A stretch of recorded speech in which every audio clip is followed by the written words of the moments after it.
Demos نے عرشے پر آ کر Helen کا ہاتھ تھام لیا۔ یونان میں یہ برسوں پرانی روایت ہے کہ خواتین دوسرے مردوں کے ساتھ رقص کرتی ہیں، لیکن آج کی شب میں تمہارے علاوہ کسی کا ہم رقص بننا پسند نہیں کروں گا۔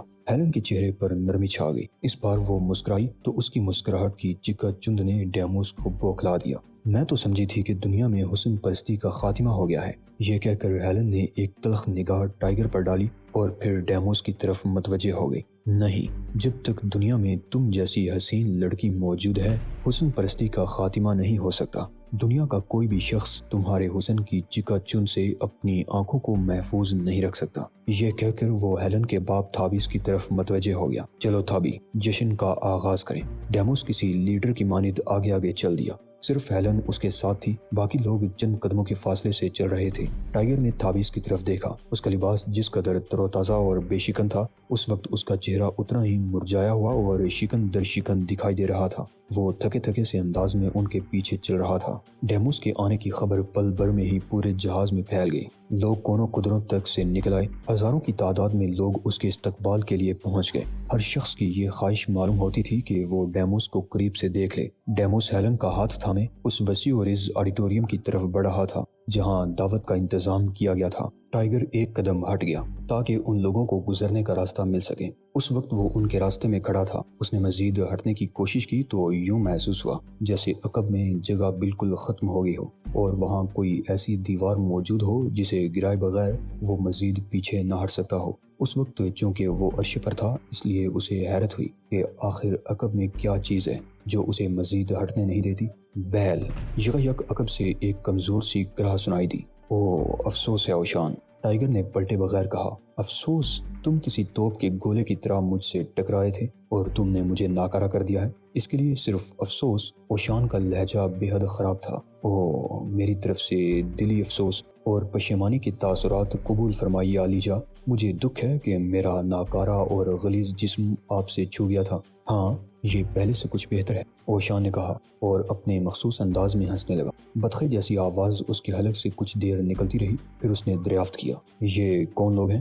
وہ تھابیس ہے، ٹائیگر نے ایک طرف اشارہ کیا، اور اس کی بیٹی ہیلن ہے۔ انہی دونوں نے گزشتہ رات جہاز میں پارٹی دی تھی اور وہ مختصر سا جانور ڈیموس ہے، اس جہاز کا اکلوتا مالک۔ اگر تمہیں کبھی ان لوگوں سے واسطہ پڑ جائے تو اس مختصر سے آدمی کی طرف سے ہمیشہ محتاط رہنا، اوشان نے نصیحت کی۔ وہ کیوں لٹل فادر؟ مجھے یہ آدمی بے حد خطرناک لگ رہا ہے، اگر اسے موقع مل جائے تو یہ انسانی آنکھوں کے ڈیلوں کو گولیاں سمجھ کر ان سے کھیلنا شروع کر دے گا۔ اور دوسرے آدمی کے متعلق آپ کی کیا رائے ہے؟ ٹائیگر نے تھابیس کی طرف اشارہ کر کے پوچھا۔ اس شخص کو اگر موقع مل جائے تو یہ تمہاری کھوپڑی کے نیچے سے آنکھیں چوری کر لے گا، لیکن رات کے اندھیرے میں اور انتہائی بزدلانہ انداز میں۔ اوہ! ٹائیگر کے ہونٹ سکڑ گئے۔ پہلا آدمی شیر ہے، جبکہ دوسرے آدمی کو تم نیولا سمجھ سکتے ہو، اور اس نیولے کی بیٹی کے بارے میں آپ کی کیا رائے ہے؟ قد و قامت میں اچھی ہے، بوقت ضرورت اس کے کپڑے تمہارے جسم پر بالکل فٹ آ سکتے ہیں۔ ٹائیگر نے چونک کر عقب میں دیکھا۔ اوشان کے چہرے پر گہری سنجیدگی تھی۔ اس کے باوجود ٹائیگر سمجھ گیا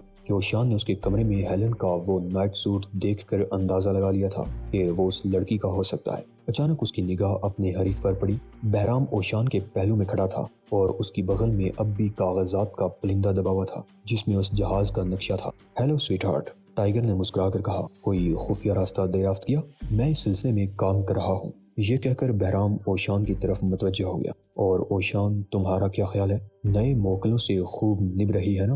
اوشان کے چہرے پر زلزلے کی سی کیفیت نظر آنے لگی۔ دراصل ٹوک نکل کر بولا، وہ میرے نہیں بلکہ ٹائیگر کے موکل ہیں، اسی نے مجھے ان لوگوں میں لا کر پھنسایا ہے، ورنہ میں تو ہمیشہ بہرام جیسے شہنشاہ کو اپنا موکل بنانا پسند کرتا ہوں۔ لٹل فادر، ٹائیگر نے شکایت آمیز لہجے میں کہا۔ وہ اس سفید جھوٹ پر احتجاج کرنا چاہتا تھا لیکن موکل نکل چکا تھا، کیونکہ اوشان نے جو کچھ کہنا تھا وہ بات اس کی زبان سے نکل گئی تھی۔ میں سمجھتا ہوں، بہرام نے رکھائی سے کہا، میں دراصل تم سے یہ کہنا چاہتا تھا کہ ایران کی حکومت تم دونوں کی کارکردگی سے بے حد مطمئن اور خوش ہے۔ یہ کہہ کر وہ پلٹا اور لوگوں کے ہجوم میں گل مل کر نگاہوں سے اوجھل ہو گیا۔ اوشان نے مسکرا کر ٹائیگر کی طرف دیکھا اور بولا، تعریف اور توصیف کا بوجھ اٹھانا بہت مشکل ہوتا ہے، میں کچھ تھکن سی محسوس کرنے لگا ہوں، لہٰذا اپنے کمرے میں جا رہا ہوں۔ یہ کہہ کر وہ بھی ہجوم میں یوں غائب ہو گیا جیسے برف کی ڈلی پانی میں پگھل کر غائب ہو جاتی ہے۔ ٹائگر نے اسے لوگوں کی بھیڑ میں یوں راستہ بنا کر آگے بڑھتے دیکھا جیسے کوئی شارک مچھلی اپنے پنکھ سے پانی کاٹ کر آگے بڑھتی چلی جاتی ہے۔ ٹائگر کندھے جھٹک کر آگے بڑھ گیا۔ اس کا رخ تھابیس، اس کی بیٹی اور ڈیموس کی طرف تھا، جو عرشے پر ریلنگ کے قریب رک کر سمندر کے اس حصے کی طرف دیکھنے میں مصروف تھے جہاں تھابیس کی لانچ تیر رہی تھی۔ ٹائگر نے محسوس کیا کہ ڈیموس براہ راست اپنی کشتی کو گور رہا ہے۔ اس کی لانچ جہاز سے کئی سو گز کے فاصلے پر اب پھر چکرانے لگی تھی۔ اچانک ڈیموس نے بڑے ہی پراسرار انداز میں سر کو مثبت جنبش دے ڈالی۔ گارڈز انہیں اپنے نرغے میں لے کر متحرک زینے کی طرف چل دیے۔ ہجوم ایک بار پھر ان کے پیچھے پیچھے چل دیا۔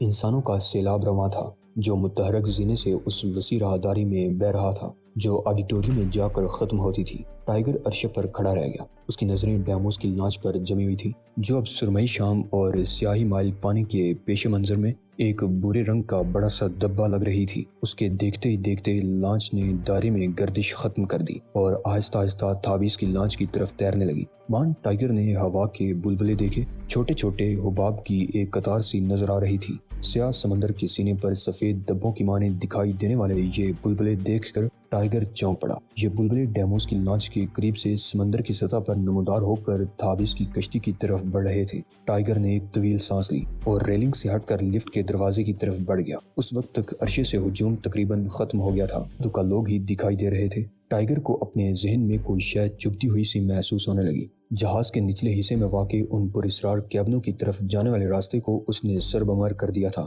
لیکن معلوم ہوتا تھا کہ اس حصے تک جانے کے لیے کوئی اور راستہ بھی ضرور ہوگا۔ وہ ذہن پر زور دیتا رہا اور غور کرتا رہا کہ آخر اسے کیا چیز پریشان کر رہی ہے۔ دفعتاً اس نے ہاتھ بلند کیا اور لفٹ کے فریم کو ٹٹولنے لگا۔ سر سے اوپر اس نے چھت کو انگلیوں سے بجا کر دیکھا۔ کوئی چیز اسے بری طرح پریشان کر رہی تھی۔ وہ لاشعور کے خانوں سے اس چیز کو شعور کے کسی خانے میں دھکیل دینا چاہتا تھا۔ وہ یاد کرنے کی کوشش کرتا رہا لیکن اسے کامیابی نہ ہوئی۔ بس ایک عجیب سے احساس نے گھیر لیا تھا کہ اسے تھابیس اور ڈیموس کو اپنی نگاہوں سے اوجھل نہیں ہونے دینا چاہیے۔ ٹائگر آڈیٹوریم میں پہنچا تو اس نے دیکھا کہ اس کے دونوں مطلوبہ آدمی اور ہیلن رائل باکس میں نشست اختیار کر چکے ہیں اور دروازے پر 3 مسلح محافظ نگرانی کر رہے ہیں۔ اس کا تعلق چونکہ ایرانی سفارت خانے سے تھا، اس لیے اصولاً تو اسے اس باکس میں جا کر بیٹھنا چاہیے تھا جو ایرانی سفیر کے لیے مخصوص تھا، لیکن ٹائگر نے دیکھا کہ اس کا باکس بہت دور ہے اور وہ وہاں سے ان لوگوں کو اپنی نگاہوں میں نہیں رکھ سکتا۔ وہ کچھ دیر ادھر ادھر دیکھتا رہا، پھر ٹہلتا ہوا دروازے کے سامنے سے گزرا اور محافظوں کو احساس تک نہ ہو سکا کہ کوئی شخص ان کے سامنے سے آگے نہیں گیا بلکہ رائل باکس میں داخل ہو گیا ہے، اور انہیں کانوں کان خبر بھی نہیں ہوئی۔ ٹائگر تھابیس کے پہلو والی سیٹوں تک جا پہنچا۔ باکس کا دروازہ بند ہو گیا، اس لیے اب محافظ نہ تو اندر جھانک سکتے تھے اور نہ ہی اندر سے آواز باہر جا سکتی تھی۔ آڈیٹوریم میں باکس کی سیٹیں اہمیت کے اعتبار سے بیزری صورت میں رکھی گئی تھی۔ ہال کے جو طولانی پہلو تھے ان میں سے ایک میں رائل باکس واقع تھا۔ یہ سب کے درمیان تھا کہ مختلف ممالک کے سفیروں کے لیے مخصوص باکس اطراف میں پھیلے ہوئے تھے۔ ان ممالک میں انڈیا، کمبوڈیا اور افریقی ریاستوں کے باکس بھی تھے کہ عالمی اہمیت کے حامل سفیروں کے لیے خصوصی باکس بنائے گئے تھے۔ غیر اہم اور غیر ترقی یافتہ ممالک کے باکس دور افتادہ حصوں میں واقع تھے اور انہیں دوسروں کے مقابلے میں کم آرام دہ بنایا گیا تھا۔ تھابیس کے پہلو والی سیٹیں جہاں واقع تھیں وہاں انڈین سفیر کا کیبن تھا، لیکن ٹائگر وہاں سے تھابیس، ہیلن اور ڈیموس پر نگاہ رکھ سکتا تھا۔ انڈین سفیر 2 مغربی ممالک کی جوان سال خواتین کے ساتھ اپنے کیبن میں براجمان تھا۔ اس کے سامنے ایک بوتل کھلی رکھی تھی اور ایک گلاس بوتل کے سیال سے لبریز بلبلے اڑا رہا تھا۔ وہ کیبن کی ریلنگ کے قریب تر ایک لمبے صوفے پر براجمان تھے۔ ٹائگر نے مغربی لڑکیوں کا جائزہ لیا۔ دونوں سنہرے بالوں والی تھیں اور انہوں نے گہرے گلے والے لباس پہن رکھے تھے۔ تھابیس اور ڈیموس جس کیبن میں بیٹھے تھے اس کی اور انڈین باکس کے درمیان 3 فٹ اونچی ایک دیوار تھی۔ چنانچہ انڈین سفیر نے پلٹ کر دیکھا اور جیسے ہی اس کی نگاہ ٹائگر پر پڑی وہ اچھل پڑا۔ معاف کیجیے گا، وہ جلدی سے بولا۔ جاؤ، معاف کیا، ٹائگر نے شاہانہ انداز میں ہاتھ لہرا کر کہا۔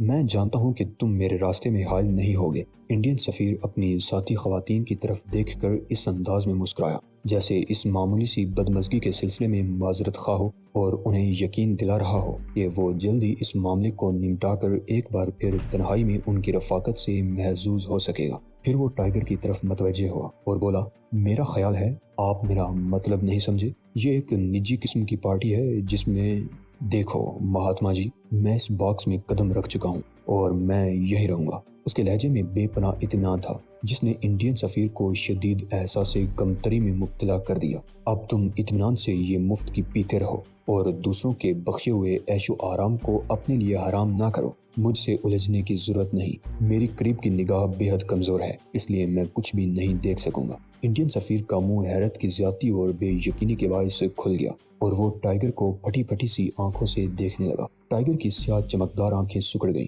اور وہ تنبیہ کرنے والے انداز میں انڈین سفیر کو دیکھتا رہا۔ سفیر نے نہرو جیکٹ اور پاجامہ پہن رکھا تھا۔ جیسے ہی اس کی نظریں ٹائیگر کی نظروں سے چار ہوئیں، اسے اپنے جسم میں ایک سرد سی لہر دوڑتی ہوئی محسوس ہونے لگی۔ اس نے ایک جرجری سی لی اور اپنی ساتھی خواتین کی طرف دیکھنے لگا، جو وضاحت طلب نظروں سے کبھی تو انڈین سفیر کی طرف دیکھ رہی تھی اور کبھی ان کی نگاہیں ٹائیگر پر جم جاتی تھی۔ ٹائیگر اور انڈین سفیر کے مابین بات چیت اردو میں ہوئی تھی، اس لیے دونوں غیر ملکی لڑکیاں اب تک صورتحال سے بے خبر تھیں۔ انڈین سفیر نے انہیں بتایا کہ یہ نوجوان کیا چاہتا ہے۔ اوہ چھوڑو، ایک لڑکی نے کہا، اسے بیٹھنے دو، ہمارا کیا جاتا ہے؟ کوئی حسین خاتون اگر عقل مند بھی ہو تو میرے دل میں اس کی قدر و منزلت بہت زیادہ ہو جاتی ہے، ٹائیگر نے مخصوص تربیت یافتہ لہجے میں کہا۔ تو سنہرے بالوں والی لڑکی نہ صرف موم کا پتلا بن گئی بلکہ اس کی آنکھوں میں خواب دیکھنے جیسا تاثر بھی جاگ اٹھا تھا۔ دوسری لڑکی کے رخسار قدرے تمتما اٹھے۔ شاید وہ سوچ رہی تھی کہ کاش اس نے انڈین سفیر کو سمجھانے کی پہل کی ہوتی اور کاش اس نوجوان نے یہی جملہ اس سے مخاطب ہو کر کہا ہوتا، پھر بھی وہ ٹائیگر کی حمایت میں بولے بغیر نہ رہ سکی۔ ہاں، یہ ہمیں پریشان نہیں کرے گا، جیسی آپ دونوں کی مرضی، انڈین سفیر نے جلدی سے کہا، پھر ٹائیگر کی طرف متوجہ ہو گیا۔ میری ساتھی خواتین نے اجازت دے دی ہے، تم یہاں بیٹھ سکتے ہو، تم بہت خوش قسمت ہو، ٹائیگر نے مسکرا کر کہا۔ انڈین سفیر نے اس تبصرے کو ان حسین لڑکیوں کی رفاقت کے سلسلے میں محسوس کیا تو فخریہ انداز میں مسکرائے بغیر نہ رہ سکا۔ پھر وہ اپنے گلاس اور اپنی دوستوں کی طرف یوں متوجہ ہو گیا جیسے نیچی دیواروں والے اس باکس میں کسی اور کا وجود ہی نہ ہو۔ ٹائیگر جس سیٹ پر بیٹھا تھا اس کے فوراً بعد نیچی دیوار تھی اور اس دیوار کی دوسری جانب پہلی سیٹ پر ہیلن بیٹھی ہوئی تھی۔ ٹائیگر نے 3 فٹ کی اس دیوار کے اوپر سے ہاتھ دوسرے باکس میں ڈالا اور ہیلن کی آستین پکڑ کر اسے ہلکا سا جھٹکا دیا۔ وہ مڑ کر اس کی طرف دیکھنے لگی۔ ٹائیگر پر نگاہ پڑتے ہی اس کے چہرے اور آنکھوں سے برہمی کا اظہار ہونے لگا۔ کیا تم جانتے ہو کہ یہاں سے تمہیں پذیرائی نہیں ملے گی؟ اس نے دھیمی لیکن سخت آواز میں کہا۔ ہاں، میں جانتا ہوں کہ یہاں مجھے گاس نہیں ڈالی جائے گی۔ اس کا لہجہ بھی سرگوشی سے زیادہ نہیں تھا، لیکن مہاتما جی نے مجھے قبول کر لیا ہے اور اس نے یہ شام اپنے ساتھ گزارنے کی دعوت دی ہے۔ ٹائیگر نے آنکھ سے انڈین سفیر کی طرف اشارہ کیا۔ اب چونکہ ہم آپس میں پڑوسی ہیں، اس لیے میں نے سوچا کہ کیوں نہ ہمارے درمیان دوستی کے جذبات بھی موجود ہوں۔ چلے جاؤ یہاں سے، مجھے تم سے نفرت ہے، ہیلن نے کہا اور اپنے برابر بیٹھے ہوئے ڈیموس کی گردن کو انگلی کے کنارے سے چھو لیا۔ وہ چونک کر ہیلن کی طرف دیکھنے لگا اور پھر اس کے ہونٹوں پر مسکراہٹ پھیل گئی۔ وہ اس کی طرف تھوڑا سا جھک گیا، پھر اس نے سرگوشی میں نہ جانے کیا کہا کہ ہیلن کھلکھلا کر ہنس پڑی۔ اچانک اس کا باپ تھابیس اپنی سیٹ سے اٹھا، وہ ریلنگ پر جھک گیا اور نیچے آڈیٹوریم میں موجود اپنے آدمیوں کو اشارے سے احکامات دینے لگا۔ پھر اس نے ہاتھ سے ایک اور اشارہ کیا جو آڈیٹوریم میں موجود تمام حاضرین کے لیے تھا۔ غالباً یہی وجہ تھی کہ فضا میں باتوں کی بنبناہٹ ایک دم معدوم ہو گئی اور ہر طرف سناٹا چھا گیا۔ دفعتاً ایک ساز کی آواز گونجنے لگی، لوگوں نے اپنے جسم ڈھیلے چھوڑ دیے اور موسیقی سے لطف اندوز ہونے لگے۔ ٹائیگر اپنی جگہ سے اٹھا اور ریلنگ سے جھک کر نیچے دیکھنے لگا۔ آڈیٹوریم کے درمیان ایک ایرینا بنا ہوا تھا۔ یہ بالکل ویسا ہی اکھاڑا تھا جیسا کہ سلطنت روما میں مقابلوں کے لیے ہوا کرتا تھا۔ اچانک ٹائیگر کی نگاہ 5 آدمیوں پر پڑی۔ یہ آدمی قدیم زمانے کے لڑاکوں کا لباس پہنے ہوئے تھے۔ وہ فلور پر دکھائی دیے تو لوگوں نے تالیاں بجا کر ان کا استقبال کیا۔ جو لڑاکے فلور پر نظر آ رہے تھے ان میں سے بعض کے ہاتھوں میں تلواریں تھیں۔ ٹائیگر کے ہونٹوں پر مسکراہٹ آ گئی۔ تھابیس نے اس پارٹی کا لطف دوبالا کرنے کے لیے رومن کھیلوں میں سے ایک کا انتخاب کر کے بڑی ذہانت کا ثبوت دیا تھا۔ ٹائیگر نے دیکھا کہ ان لڑاکوں میں سے 4 سفید فام ہیں جبکہ 5واں بلیک تھا۔ سیاہ فام نے صرف ایک پتلون پہن رکھی تھی اور اس کا بالائے جسم بے لباس تھا۔ اس نے تیل کی مالش کر رکھی تھی جس کے باعث اس کا جسم روشنیوں میں چمک رہا تھا۔ اس کے بازوں کی مچھلیاں نمایاں تھیں اور وہ دیکھنے میں گوشت کا پہاڑ محسوس ہوتا تھا۔ جب یہ 5 افراد ایرینا کی طرف بڑھے تو حاضرین نے نعرے لگا کر پسندیدگی کا اظہار کیا۔ 5 لڑاکے نپے تلے قدم اٹھاتے ہوئے اکھاڑے کی طرف بڑھتے رہے اور ٹائیگر وہیں کھڑا گہری نظروں سے ان کا جائزہ لیتا رہا۔ تھابیس ان لوگوں کو اشاروں سے ہدایات دینے کے بعد اب اپنی سیٹ پر بیٹھ گیا تھا اور اس کے ہونٹوں پر بڑی ہی طمانینت بھری مسکراہٹ تھی۔ وی آئی پی کے لیے مخصوص باکس میں بیٹھے ہوئے مختلف ممالک کے سفیر ریلنگ سے جھک کر ان لڑاکوں کو دیکھ رہے تھے۔ ہر شخص کے انداز سے دبا دبا جوش و خروش ظاہر ہو رہا تھا اور بالکنی میں مختلف لوگوں کے تبصروں سے بے مناہٹ سی پھیل گئی تھی۔ نیچے موجود حاضرین ابھی تک تالیاں بجا رہے تھے اور ان کے نعروں سے آڈیٹوریم گونج رہا تھا۔ پانچوں لڑاکے آہستہ آہستہ چلتے ہوئے ایرینا میں پہنچ گئے اور ایک قطار میں اس مقام پر کھڑے ہو گئے جو تھابیس کے باکس کے بالکل سامنے نیچے واقع تھا۔ اب لوگ اپنی سیٹوں پر نیم دراز ہو کر بھی ان لڑاکوں کو دیکھ سکتے تھے۔ ٹائیگر واپس اپنی سیٹ پر آ کر بیٹھ گیا۔ انڈین سفیر اور اس کی دوست لڑکیاں اپنے شغل میں مصروف تھیں اور انہوں نے ٹائیگر کو یوں نظر انداز کر دیا تھا جیسے اس بغیر چھت کے باکس میں ان تینوں کے علاوہ کسی اور زیرو کا وجود تک نہ ہو۔ لڑاکے قطار میں کھڑے ہو گئے، انہوں نے اپنے اپنے ہتھیار اٹھائے اور پھر انہیں اپنے چہروں کے سامنے لے جا کر جھکا دیا۔ یہ ایک طرح کا سلام تھا۔ ڈیموس بھی گہری نظروں سے سب کچھ دیکھ رہا تھا۔ وہ مزید توجہ سے دیکھنے کے لیے اپنی سیٹ میں تھوڑا سا آگے جھک گیا۔ ہیلن اس سے قریب تر رہنے کی کوشش کر رہی تھی۔ ٹائیگر نے محسوس کیا کہ وہ اسے بدلہ لینے پر تلی ہوئی ہے، گویا وہ اسے رقابت کے جذبے میں مبتلا کرنا چاہتی تھی۔ کیونکہ ٹائیگر نے اسے ٹھکرا دیا تھا، اس لیے وہ ڈیموس کی طرف زیادہ سے زیادہ توجہ دینا چاہتی تھی اور گزشتہ شب کی ناکام ملاقات کا انتقام لینا چاہتی تھی۔ اس دوران میں اس نے پلٹ کر 2-3 بار ٹائیگر کی طرف بھی دیکھا تھا، جیسے جائزہ لینا چاہتی ہو کہ اس کے دل پر کیا بیت رہی ہے۔ ٹائیگر کا چہرہ اب ہر قسم کے تاثرات سے عاری ہو گیا تھا۔ وہ بار بار کنکھیوں سے تھابیس کی طرف دیکھ رہا تھا جس کی مسکراہٹ تلے ایک عجیب سا تاثر محسوس ہو رہا تھا۔ ٹائیگر نے اپنی حسیات اور تجربے سے کام لیتے ہوئے اس تاثر کو کوئی نام دینا چاہا، پھر اس نے اس انداز میں اس بات میں سر ہلایا جیسے وہ سب کچھ سمجھ گیا ہو۔ تھابیس کی مسکراہٹ کے نیچے جو خفیف سا تاثر تھا اس میں رحم کی آمیزش تھی۔ ٹائیگر یہ فیصلہ نہ کر سکا کہ اسے لڑاکوں پر ترس آ رہا ہے یا یہ تاثر کسی اور ہستی کے لیے ہے، کسی ایسی ہستی کے لیے جو اس کی زندگی کی بینٹ چڑھنے والی تھی۔ جیسے جیسے آڈیٹوریم میں لوگوں کا شور بڑھتا جا رہا تھا ویسے ویسے تھابیس کی مسکراہٹ بھی گہری ہوتی جا رہی تھی۔ جلد ہی ٹائیگر کے ذہن نے یہ فیصلہ دے دیا کہ تھابیس کو لڑاکوں کی زندگی یا موت سے کوئی دلچسپی نہیں، کوئی اور ہی معاملہ تھا جس کا اندازہ لگانے میں ٹائیگر کو تاحال ناکامی ہی رہی تھی۔ وہ حیران تھا کہ ایرینا میں موجود مسلح لڑاکوں کی جنگ کس حد تک حقیقت سے قریب ہوگی۔ کیا یہ لوگ قدیم روما کے لڑاکوں کی طرح ایک دوسرے کا خون بہائیں گے یا محض شمشیر زنی کے جوہر دکھا کر ہی لوگوں کو محظوظ کریں گے؟ لڑاکے اب ایرینا میں گھومنے لگے تھے۔ انہوں نے اپنے ہتھیاروں کی نمائش کی، اپنے جسموں، اپنی طاقت اور اپنی مہارت دکھانے کے لیے کچھ حرکتیں کی جنہیں بے پناہ سراہا گیا۔